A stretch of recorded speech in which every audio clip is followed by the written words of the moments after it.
Bonjour à tous, merci de nous rejoindre pour ce webinaire SimilarWeb avec pour titre Booster ses ventes en ligne grâce à l'analyse de conversion. Donc aujourd'hui pour ce webinaire, nous serons deux. Donc Alexandre Chamla, je suis Senior Solution Engineer chez SimilarWeb et aujourd'hui les insights que vous verrez seront présentés par Alix Romatet, consultante en Digital Market Intelligence qui a travaillé et va vous présenter les insights que nous allons voir aujourd'hui. Bonjour à tous, bonjour Alexandre. Bonjour.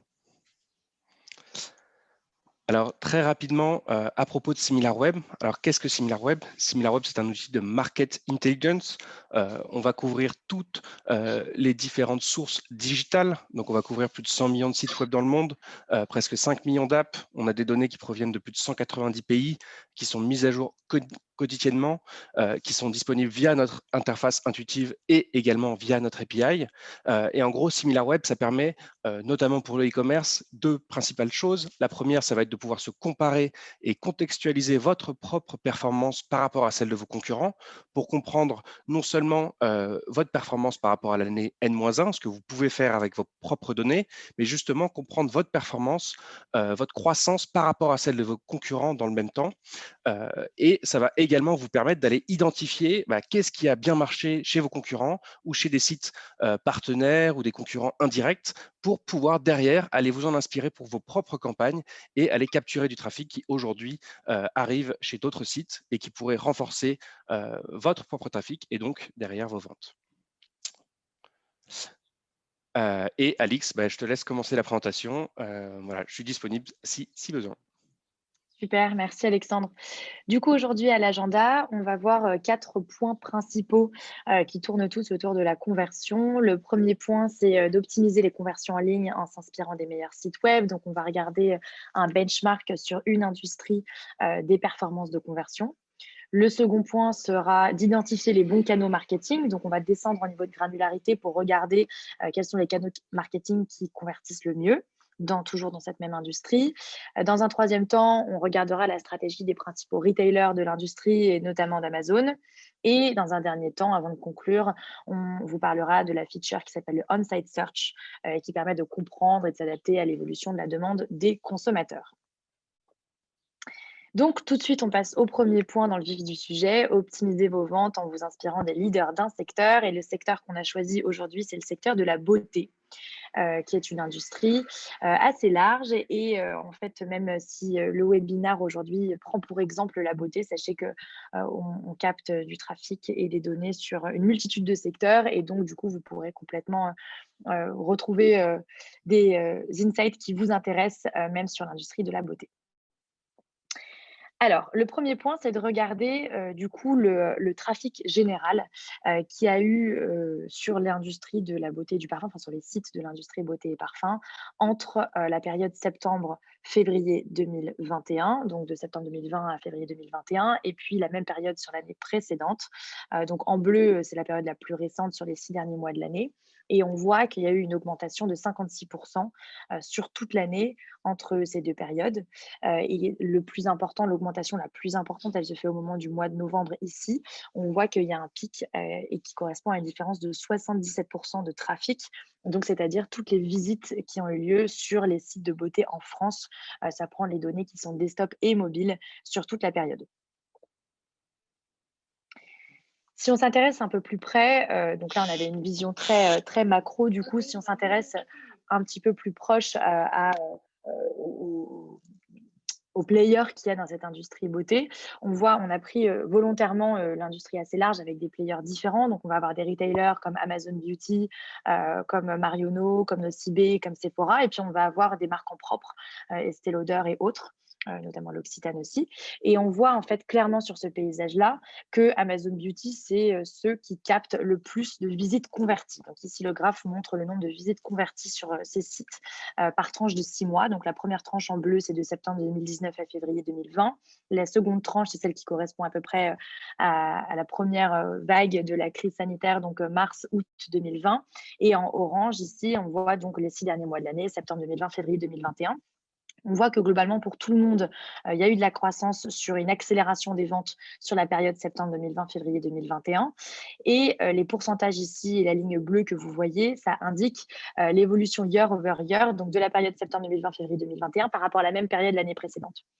Donc Amazon, par exemple, enregistre une très forte croissance ici en orange sur le 4e trimestre et puis le début de l'année 2021 par rapport aux périodes précédentes. Ça correspond à une évolution de 92% year over year.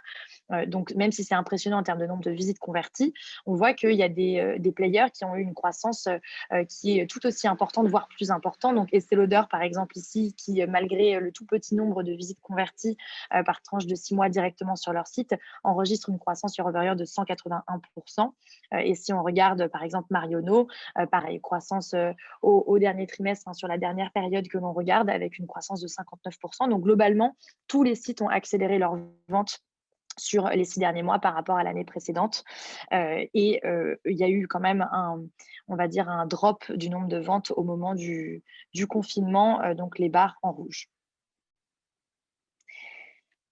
Alors, on avait vu que le trafic avait augmenté, on a vu que donc du coup, il y avait une augmentation des ventes, mais si on regarde plus spécifiquement, sur ce Q4, on va voir qu'il est vraiment «incroyable» entre guillemets en termes de visites converties. Là, c'est l'évolution des visites converties sur les 12 derniers mois, donc de mars 2020 à février 2021.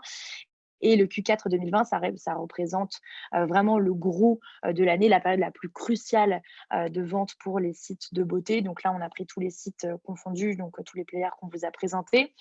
Ceux qui tirent en particulier leur épingle du jeu, donc c'est Sephora en orange et Nocibé en jaune au moment du 4e trimestre de l'année 2020. Et ce 4e trimestre 2020, il est particulièrement important puisqu'il correspond à une augmentation de 277% des visites converties par rapport au 4e trimestre de l'année précédente, de l'année 2019. Donc vraiment gros pic, moment crucial, notamment animé bien sûr par Black Friday, par la période des fêtes, qui sont des périodes qui correspondent à des OP marketing importantes pour les sites de beauté, pour les retailers beauté en particulier. Mais voilà, donc grosse croissance des visites converties sur cette période-là.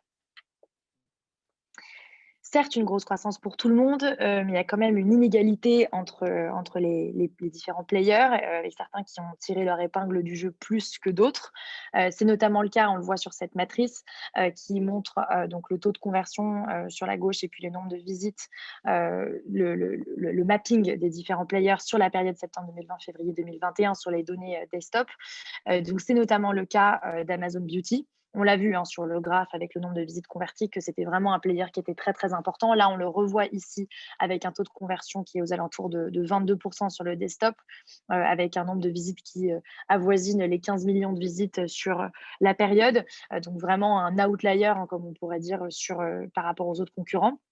Il y a quand même 3 groupes qui se distinguent. Le second groupe, c'est donc le groupe qui est encerclé en bleu, qui comprend Yves Rocher, Nocibé et Sephora. Là, on est sur des retailers plus Yves Rocher, qui est une marque en propre, qui arrive à avoir un nombre de visites qui est quand même assez important, donc qui ont une brand awareness qui est déjà plutôt installée, mais qui reste vraiment en deçà d'Amazon en termes de conversion. Et on voit d'ailleurs que Sephora convertit moins bien que Nocibé, qui convertit moins bien qu'Yves Rocher.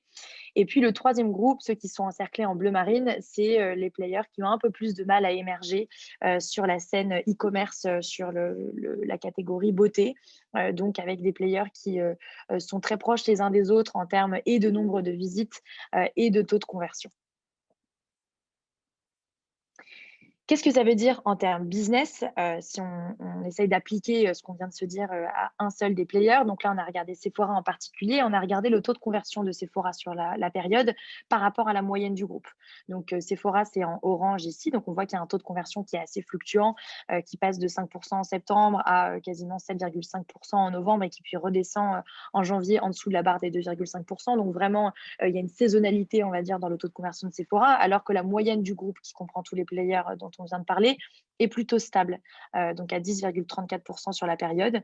Et si on regarde donc le nombre de visites qu'il y a eu sur Sephora, c'est-à-dire 11,2 millions de visites sur la période et le taux de conversion moyen du groupe à 10,34%, on voit que Sephora, globalement, s'il atteignait ce taux de conversion de 10,34% sur la période sur desktop, pourrait engendrer 25,2 millions de chiffre d'affaires supplémentaires en ligne sur cette période-là. Donc, c'est intéressant d'un point de vue business de se dire, ben, je comprends mes opportunités de conversion et les opportunités qui sont à la fois ben, manquées et les opportunités qui ont été saisies. Et j'essaye de rattraper ce décalage de taux de conversion. Donc, c'est ce qu'on regarde. On regarde, en fait, on a regardé un peu plus en détail sur Sephora et on va comparer par rapport à Yves Rocher, puisque si je reviens un petit peu en avance, vous voyez que Yves Rocher, ici, avait une conversion qui était plus importante que celle de Sephora. Donc, on a voulu comparer les deux players, même si c'est des players assez différents. Et donc, si on regarde, on s'est intéressé à la fiche produit de Sephora, on voit que c'est pourtant une fiche produit qui est très complète, qui est très détaillée, avec des avis consommateurs, des points de fidélité, toutes les informations qu'on pourrait vouloir retrouver sur une fiche produit. Et donc, on a comparé à la fiche produit d'Yves Rocher, qui en fait contient moins d'informations que celle de Sephora, mais comprend au moins une information qui est importante et qui est mieux mise en valeur, c'est l'information de prix. Cette information de prix ici, elle nous montre que du coup, on voit le prix pour 100 millilitres, on voit qu'il y a un discount, le prix il est en gros en rouge, on voit l'ancien prix qui est barré et qui se retrouve à la fois sur la fiche produit et puis tout du long jusqu'au panier à la fin, l'information produit qui est mise en valeur. Pourquoi est-ce que c'est intéressant? C'est intéressant parce qu'en fait, on a regardé et la source de cette information, c'est un site qui s'appelle Joko. On a regardé les montants dépensés sur les sites beauté en indice base 100 et en fait, le panier moyen qui est dépensé, il est entre guillemets «inversement proportionnel au taux de conversion». Donc c'est-à-dire que pour 100 € dépensés sur Sephora aujourd'hui, on a 34,2 € qui sont dépensés sur Yves Rocher et Yves Rocher convertit plus que Sephora en ligne sur desktop, sur la période septembre, donc du coup septembre 2020, février 2021. En fait, ça nous a permis de nous intéresser à un deep dive et de regarder quelle était l'audience d'Yves Rocher par rapport à celle de Sephora. Donc là, on retourne sur des données qui sont des données SimilarWeb et on s'est aperçu que cette audience, donc du coup, tout ça a été très logique puisque l'audience d'Yves Rocher, elle est à la fois un peu moins jeune. Ici, en bleu marine, vous voyez l'audience de Sephora par rapport en bleu clair à celle d'Yves Rocher. Donc, il y a une plus forte prédominance des 18-24 ans chez Sephora par rapport à Yves Rocher, alors qu'à l'inverse, sur les tranches d'âge 35 et plus, on va y avoir une plus forte prédominance d'Yves Rocher. Et comme on peut aussi regarder la navigation croisée entre les personnes qui vont sur Yves Rocher et puis les personnes qui vont sur d'autres sites, enfin les autres sites internet sur lesquels ces mêmes personnes naviguent, ça nous a permis de voir qu'en fait l'audience d'Yves Rocher va aussi sur 3 types de sites qui sont intéressants. Le premier, c'est des sites de vente privée, par exemple showroom privé. Le second, c'est des sites de coupons et de cashback. Et le troisième, c'est des sites de mode à petit prix. Quand on compare cette information avec l'audience de Sephora, on voit que l'audience de Sephora va aussi sur des sites comme Amazon, comme PayPal, comme Azos, comme Zalando, Instagram, qui sont des sites qui sont préemptés par un public plus jeune, plus digital native et peut-être un peu moins budget conscious que l'audience d'Yves Rocher. Ça, c'est intéressant parce que du coup, ça veut dire que Yves Rocher a une bonne connaissance de son audience et donc du coup a adapté sa fiche produit à son audience, a connaissance du fait que le panier moyen de son audience est peut-être un peu plus faible et ce qui permet ensuite d'engendrer potentiellement un surplus de conversion. Pour résumer un petit peu ce qu'on vient de se dire sur cette première partie sur voilà, l'analyse un petit peu macro de la conversion et des différents players dans l'industrie de la beauté, ce que ça vous permet de faire, c'est de vous positionner par rapport à vos concurrents pour comprendre quelles sont leurs données à eux et comment moi est-ce que je me situe, d'identifier les moments clés de consommation. Donc là, on a vu Black Friday vraiment qui était un moment clé, la période novembre-décembre un moment clé de consommation et du coup les opportunités qui en découlent et ensuite de bien définir son audience et ses particularités pour adapter ensuite son site à cette audience et ces particularités-là, et puis sa stratégie marketing à ces particularités. Tout à fait. Et comme le disait Alix en début de webinaire, c'est des données qu'on va avoir sur toutes les différentes industries sur le web qui nous permettent de comprendre comment est-ce que chaque site performe par rapport à son industrie. Et on va le voir juste après. On peut même descendre en granularité et aller regarder canal par canal comment se comporte la performance de chacun des acteurs en fonction des différents canaux. Donc Alix, je te laisse continuer. Ouais, excellente transition. Merci Alexandre vers du coup notre seconde partie qui est d'identifier les meilleurs cadeaux marketing. Ce qu'on voit ici sur cette slide, c'est qu'on va un petit peu plus loin du coup dans la granularité de l'analyse et on voit les visites converties par canal. Et là, on s'est spécifiquement attaché à la période octobre-novembre 2020. Donc juste avant ce gros pic d'octobre, on voit donc ici 5 canaux marketing principaux, le direct, le display ads, organic search, paid search et referrals. Et ce qu'on va voir, c'est que sur cette période-là, là où les visites converties, là où elles émanent le plus souvent du canal direct en termes de volume. En revanche, en termes de croissance entre les deux périodes, c'est vraiment le paid search qui permet d'accélérer la croissance. Donc, le paid search avec une augmentation de 136% des visites converties entre octobre et novembre 2020 sur desktop, encore une fois. Pourquoi est-ce que c'est intéressant? Du coup, c'est intéressant parce que si on reprend les acteurs beauté dont on parlait tout à l'heure et qu'on regarde comment est-ce qu'ils performent sur ce canal qui est le canal paid search, on observe une corrélation négative entre le taux de conversion et le nombre de visites avec le paid search. Donc, qu'est-ce que ça veut dire? Ça veut dire que le taux de conversion qui est ici sur l'axe de gauche, on voit que donc il est entre 0 et 12%. Marionneau, par exemple, qui est l'acteur qui convertit le mieux sur le canal paid search sur la période septembre-février 2021, et aussi celui qui a le plus petit nombre de visites sur cette même période. Et à l'inverse, Sephora, qui est l'acteur tout à droite, a un grand nombre de visites qui émanent du canal paid search. En revanche, a un taux de conversion qui est plus faible. Donc, ça permet ici de relativiser aussi la performance, on va dire, du paid search et de voir que les acteurs, peut-être qui, en fait, il y a peu de visites qui en découlent, mais qui convertissent très, très bien ces visites. Donc, le ciblage est peut-être mieux fait plutôt que des publicités grande envergure, enfin, du paid search, du coup, qui touche un plus grand nombre, une audience plus large, mais qui la convertit, on va dire, moins bien. Alors, en particulier, du coup, on revient sur cette période de novembre, enfin de novembre-décembre 2020. On a regardé du coup Sephora et Nocibé en particulier, puisque c'est ceux qui ont utilisé le plus le paid search pour augmenter leurs ventes. On le voit ici sur ce graphique. Donc là, on regarde les visites qui sont converties. On a comparé en bleu clair, en bleu vert, il y a Sephora, en orange, il y a Nocibé, et en bleu marine, on a Amazon. Donc, ce qui est intéressant, c'est on voit la croissance des visites converties vraiment au moment de novembre sur Sephora et Nocibé, et on voit qu'à l'inverse, il y a une chute au même moment du coup des visites converties par ce canal paid search sur Amazon. Donc, c'est des stratégies qui sont assez différentes en fonction des players à ce moment-là. Si on veut aller un peu plus loin, on veut voir un peu plus précisément quels sont les mots-clés justement qui ont permis cette conversion, quels sont les mots-clés qui sont concurrentiels à ce moment-là et qui justifient que le canal paid search est un canal d'acquisition important, surtout sur cette période octobre, novembre, décembre, donc ce Q4. Là encore, on a regardé, il y a 4 players ici qui sont représentés. Il y a Sephora, il y a Nocibé, Marionneau et puis Beauté Privée. Ici, on a la liste des mots-clés hors nom de marque. Donc, on a retiré tout ce qui était Sephora, Nocibé, Marionneau, Beauté Privée, payants, donc sur lesquels les différentes marques payent, enfin, que les différentes marques payent pour apparaître dans les search. On va voir qu'il y a plusieurs types ici de produits ou de marques qui ressortent. Et donc, il y en a 3 principaux. Le premier type, et donc on va voir aussi à quel point ces mots-clés sont compétitifs, ce sont les marques à la mode sur la période septembre 2020, février 2021, avec notamment The Ordinary en tête de liste, pour qui c'est Sephora, on va dire, qui capte la majorité du trafic, on le voit ici. Ensuite, il y a Rituals. Ensuite, il y a CeraVe qui est ici. Fenty également qui apparaît dans les mots-clés qui sont concurrentiels et qui permettent de rapporter du trafic payant pour les marques beauté. Le deuxième gros point en dehors des marques, c'est les parfums. Les parfums hommes, parfums, on va voir qu'il y a différents types de mots-clés. Parfum femme, il y a aussi des noms de parfums, Bleu de Chanel, Dior Sauvage, La Petite Robe Noire.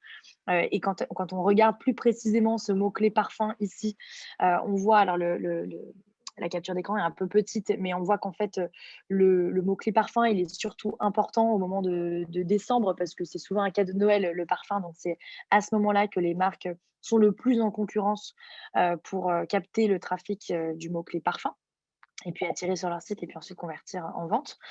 Et donc, le troisième point, en plus des marques et en plus des parfums, ce sont les grandes OP marketing du moment, donc de la période, notamment calendrier de l'Avent et Black Friday, qui sont les 2 gros moments clés qui permettent de driver l'attention, de capter du trafic sur la période pour les marques de beauté.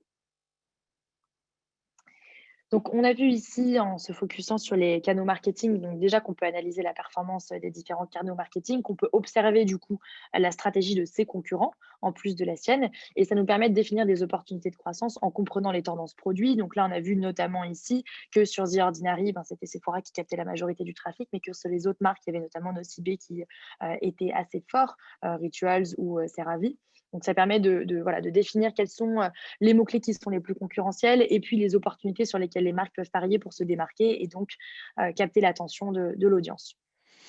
Tout à fait. Vraiment, la force de SimilarWeb, c'est que on va avoir une méthodologie qui est exactement la même pour l'ensemble des acteurs, ce qui va vraiment nous permettre de comprendre sur chaque levier quelle est la part de trafic que vous recevez par rapport à ce que vos concurrents, directs ou indirects, peuvent recevoir et immédiatement identifier quels sont les secteurs, les groupes de mots-clés, les partenaires sur lesquels insister, aller dépenser des efforts et des investissements pour derrière avoir un ROI qui est beaucoup plus fiable parce que vos concurrents actuellement reçoivent des conversions et des visites via ces partenaires ou ces mots-clés.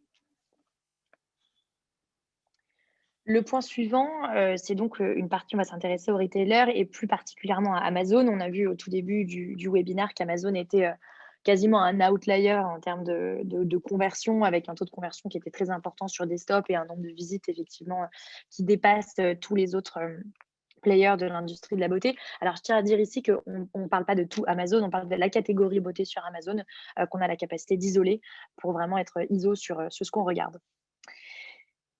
Du coup, donc on regarde le taux de conversion d'Amazon Beauté. Cette fois-ci, on a les données donc sur Amazon qui sont plus seulement desktop, on a desktop, web, enfin mobile, pardon, mobile web et app en France, grâce à un nouvel outil dont on parlera tout à l'heure. Du coup, on voit que sur, la période septembre 2019, là, on a pris une période plus large, septembre 2019, février 2020. Il y a un gros creux au moment du premier confinement, avril, mars, avril, mai, puisque c'est le moment où Amazon a arrêté complètement de faire, de l'acquisition. En revanche, à la suite de ce drop-là, à partir de juillet à l'été et puis, jusqu'à aujourd'hui, Amazon a non seulement retrouvé, mais même dépassé son taux de conversion, pré-confinement. Donc on est vraiment sur un taux de conversion qui est, vers 8,5 toutes plateformes confondues, donc c'est moins que ce qu'on avait vu tout à l'heure sur le desktop, mais c'est quand même un taux de conversion qui est assez important. Et si on regarde, là, on rebascule sur les données desktop, mais si on regarde sur les différents canaux marketing, on va voir que, bon, évidemment, Amazon, c'est une marque qui est top of mind, qui est quasiment un moteur de recherche aujourd'hui. Donc, c'est le canal direct ici sur la droite qui convertit le plus et qui permet le plus de driver le business d'Amazon, ça, c'est certain. En revanche, sur l'acquisition, c'est intéressant de voir que le paid search sur desktop a un taux de conversion qui est vraiment très important ici sur Amazon. Alors, ça capte pas du tout autant de trafic que les autres canaux marketing, que ce soit organique ou direct. En revanche, c'est vrai qu'un taux de conversion qui est quasiment à 26 sur le desktop, c'est important et ça va faire de la concurrence aux différents paid search, les stratégies paid search qu'on a vues juste avant des acteurs qui ne sont pas Amazon. Alors, la catégorie beauty, c'est une catégorie qui est large, hein, évidemment, qui regroupe plusieurs sous-catégories. En plus, on a pris pour tout ce webinaire la catégorie beauté et parfum, comme on l'a vu. Donc, du coup, on veut regarder quels sont les produits, enfin les sous-catégories les plus populaires.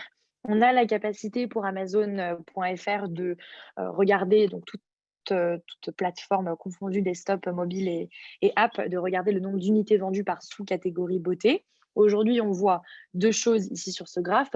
Premièrement, qu'il y a un pic d'unités vendues sur le Q4, de octobre à décembre, ça c'est certain. Donc, notons qu'évidemment, il y a Black Friday, il y a la préparation des fêtes de Noël, il y a aussi les Prime Day. Qui sont vraiment un événement très important pour Amazon et qui drive énormément de trafic et de vente. Ça, c'est le premier point. Et puis le second point, c'est de voir que les deux sous-catégories qui performent le mieux en termes d'unités vendues, c'est le skincare et le haircare, donc les cheveux et les soins du visage, qui représentent le plus grand nombre d'unités vendues sur la période. En revanche, si on regarde en termes de taux de conversion, toujours sur les mêmes sous-catégories, sur, le même périmètre, on voit que c'est plutôt, la catégorie beauté, bain, savon, body care qui performe le mieux, sur Amazon. Donc, là, c'est intéressant de voir qu'on est vraiment à un taux de conversion qui est à 12 alors que, ce qu'on regardait tout à l'heure, notamment le skincare et le haircare est un peu en deçà. Et surtout, ce qui est intéressant, c'est de voir que la catégorie parfum, dont on disait tout à l'heure que c'était vraiment un cadeau de Noël qui, drivait du trafic et notamment via le paid search, sur les autres enseignes beauté, notamment Sephora, Nocibé, Marionneau. En fait, sur Amazon, c'est une catégorie qui a non seulement en termes d'unités vendues, on le voit ici, c'est le petit l'air qui est rouge en dessous de l'air violette. Donc, en termes d'unités vendues, représente assez peu d'unités vendues. Et puis, en termes de taux de conversion, un taux de conversion vraiment en deçà du reste des unités, enfin des sous-catégories beauté d'Amazon. on peut descendre encore d'un niveau de granularité. Donc là, on est sur les sous-catégories beauté. Maintenant, on va regarder les positionnements des marques directement sur Amazon.fr sur la catégorie donc beauté. On va voir, donc on regarde toujours pareil, le taux de conversion et le nombre de visites. Ce qui est assez intéressant ici, ce qu'on voit, c'est la typologie de marques qui ressortent. La typologie de marques qui ressortent sur la catégorie beauté. C'est beaucoup des marques qui sont des marques de grande conso. On a le Petit Marseillais, on a Neutrogena, on a Nivea, Kerastase, donc les marques aussi professionnelles, Garnier, Schwarzkopf.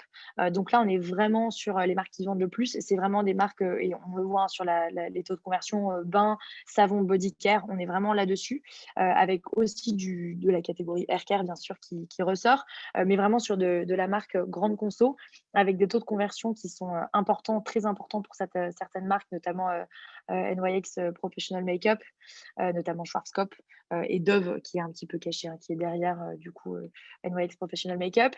Et puis on a des marques qui vont beaucoup capter de trafic et beaucoup capter l'attention avec un taux de conversion qui est un petit peu moindre, notamment Remington ou Maybelline New York sur la plateforme Amazon avec des stratégies du coup différentes. Le dernier point dont on voulait parler toujours sur Amazon, c'est que si Amazon marche aussi bien, c'est effectivement parce que c'est une marque top of mind, c'est effectivement parce que c'est un géant qui a beaucoup de moyens, mais c'est aussi parce qu'ils ont une fidélité de leurs clients qui est vraiment importante. Alors pour ce graphe, comment est-ce qu'on peut le lire? On a la capacité de regarder la fréquence d'achat en termes de nombre de clients et en termes de nombre de transactions sur Amazon, sur la catégorie beauté et parfum. Donc, qu'est-ce que ça veut dire? Il y a 3 types de groupes de clients. Il y a les one-timers, donc c'est ceux qui ont acheté une seule fois. Il y a les loyalistes, c'est ceux qui ont acheté entre 2 et 4 fois. Et les fanatiques en bleu clair, qui sont ceux qui ont acheté 5 fois et plus sur la période mars 2020, février 2021. Et on voit que si en nombre de clients, ceux qui ont acheté une seule fois, dans la catégorie beauté et parfum, représentent 77,4% des clients, ils ne représentent que 53,5% des ventes.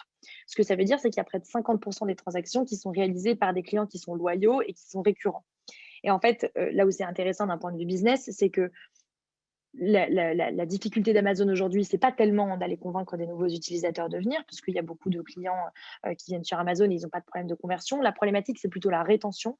Et c'est de savoir comment est-ce qu'en fait on fait pour que ces clients, tous ceux qui sont en bleu marine ici, deviennent des oranges. Donc tous ceux qui ont acheté une fois, on les pousse à racheter ensuite. Et puis comment est-ce qu'on fait derrière pour qu'ils deviennent des bleus clairs en termes de nombre de clients et puis en termes de nombre de transactions.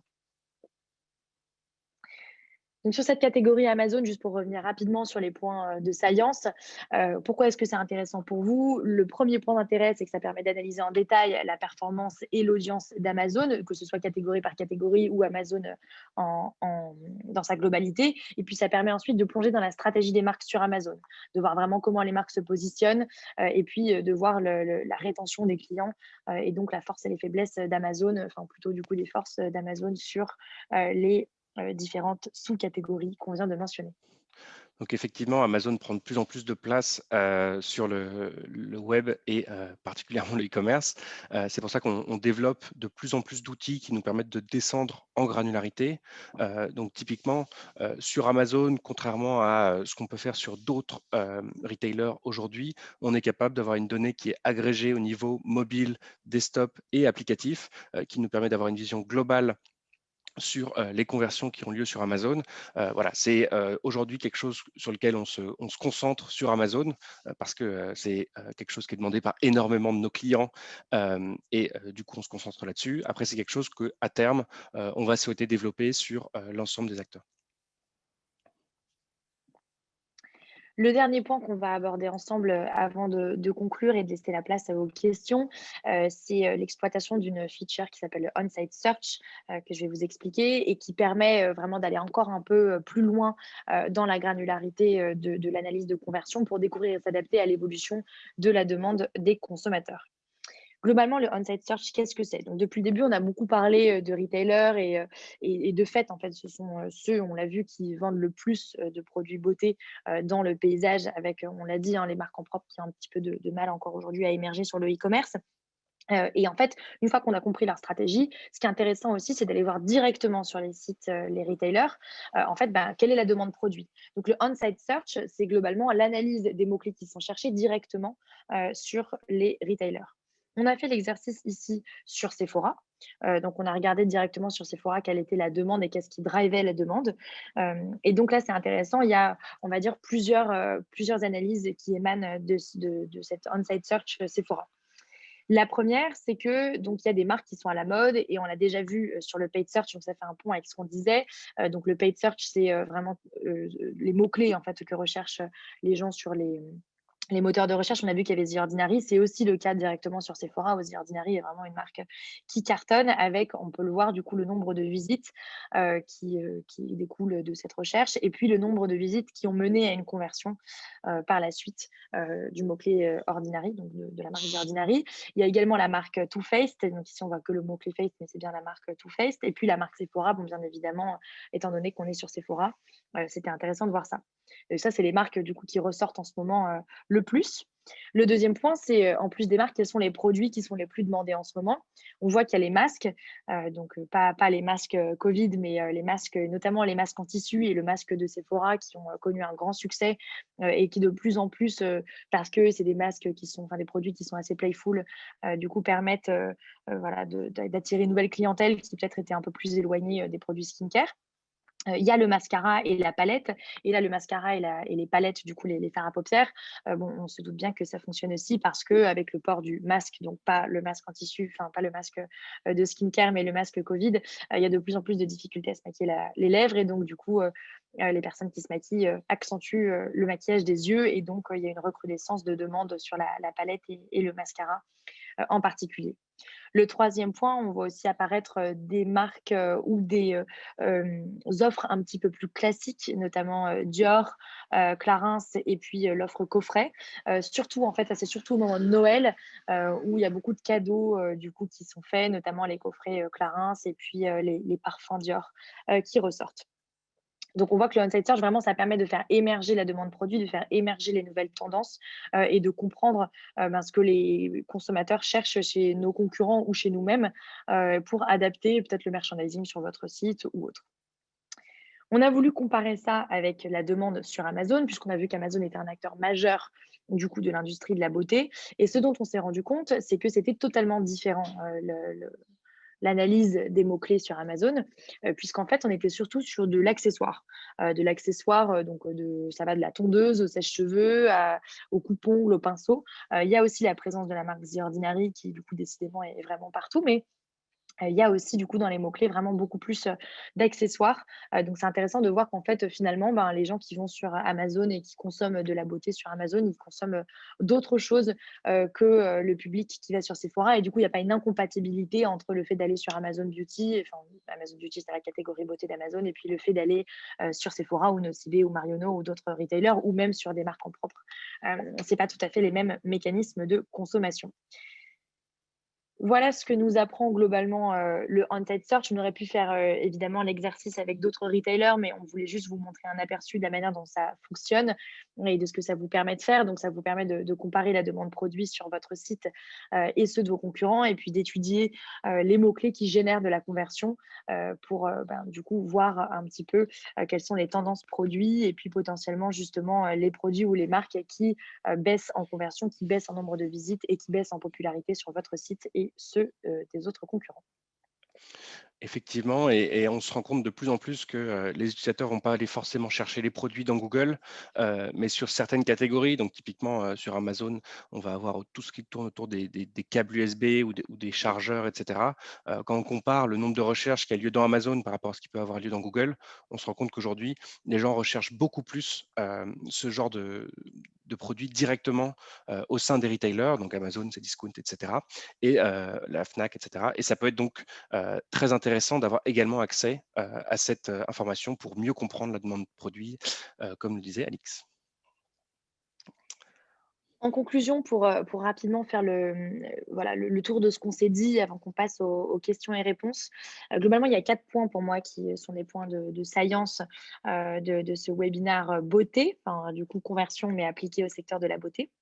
Le premier point, c'est que les 6 derniers mois ont été vecteurs de croissance pour les sites de beauté, surtout que ça a une très bonne performance de Black Friday et donc ça, en fait, ça nous aide à comprendre, quels sont les grands moments de consommation et à voir les tendances d'une industrie. Le deuxième point, c'est que hormis Yves Rocher, dont on a vu qu'il fait une performance qui est assez bonne, les marques en propre ont encore du mal à exister en ligne, et encore du mal à émerger dans le paysage, concurrentiel. Et donc c'est intéressant de pouvoir comparer pas seulement, retailer enfin un retailer et un autre, mais de voir aussi la pluralité des acteurs, qui émergent et puis, qui fonctionnent bien et puis ceux qui fonctionnent moins bien, pour comprendre les forces et les faiblesses de chacun.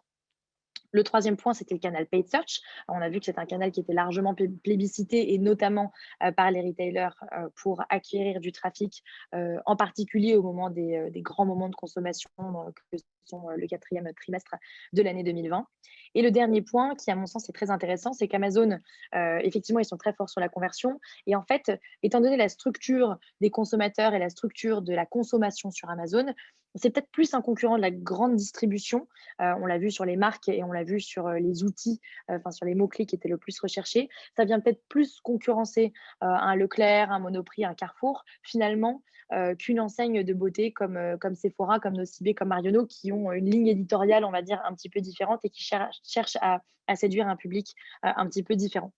Donc ça, c'est intéressant aussi de comprendre que c'est pas parce qu'il y a un acteur qui fonctionne très très bien, dont on voit qu'il a une performance de visite convertie qui est très importante, que nécessairement c'est un acteur qui rentre en concurrence directe avec nous. Et donc, ça laisse la place à des opportunités de croissance aussi pour les autres enseignes beauté dont on a parlé.